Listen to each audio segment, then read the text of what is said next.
60 of some of America's biggest companies reportedly paid no federal income tax for 2018, despite earning billions of dollars in profits. This, according to a new report from the Institute on Taxation and Economic Policy. On that list, Amazon, as you well know from Bernie Sanders, as well as Netflix, Delta, JetBlue, IBM, and General Motors. In total, the 60 companies paid no federal income tax on $79 billion in pre-tax income.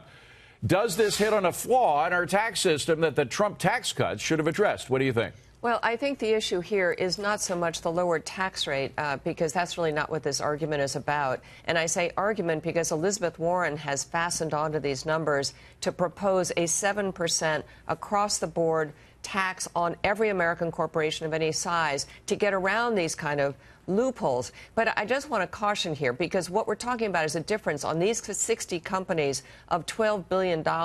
I know that seems like a lot of money, but in the great scheme of things, in a $20 trillion economy, it is not. And the biggest loophole is encouraging investment. I think we all understand that is actually worthwhile for the country. It does drive productivity, and that drives wage gains. So I think we have to be careful before we start messing around with this. Governor?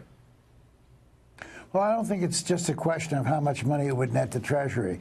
I think it's a question of basic fairness. And by the way, this didn't just happen during President Trump's time in office. I remember I was shocked to find Jeff Immelt, who was head of one of the committees that President Obama set up, that GE paid no taxes despite making billions of dollars of profit in that year. But there ought to be something equivalent to the alternative minimum tax for companies. It's basic fairness. You know, you say they invested it. Well, the Trump tax cut was given to corporations because they would invest in jobs. They didn't really invest in creating new jobs. They didn't invest in salary increases. There were some one-time bonuses. They invested in give-backs to the shareholders, things that didn't benefit the average working person at all. I'd love to see someday a corporate tax that was key to job creation, that you got extra reduction in your taxes for each job you created during a given year. By the way, we should mention, Governor, this is the first time in my lifetime where we've had more jobs than job seekers. I mean, you got a lot of jobs going. Yeah. But what type of jobs? What type of jobs? All across the board, including manufacturing. No, that's not across.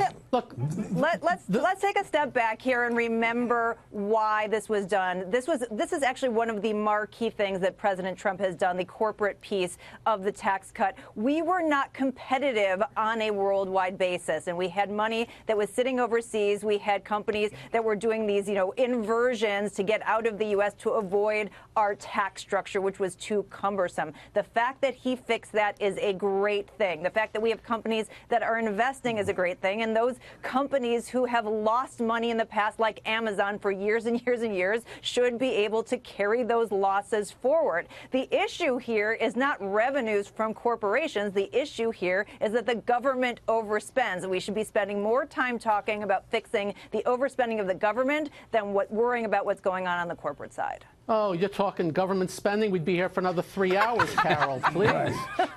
But look, one thing I want to raise is I hear all the time that we were uncompetitive at 35%. But how many of the Fortune 2000 companies paid 35% of their corporate tax? The effective rate was 17%. Wait, the effective rate was 17%, which would put us in the middle of countries around the world. So, Governor, here's an idea. Why don't you lower the official rate down to 17% and get rid of all the loopholes? If the effective rate was 17, how about doing that? I'm for that. Okay. I'm for that. Get rid of all the loopholes. We got a deal.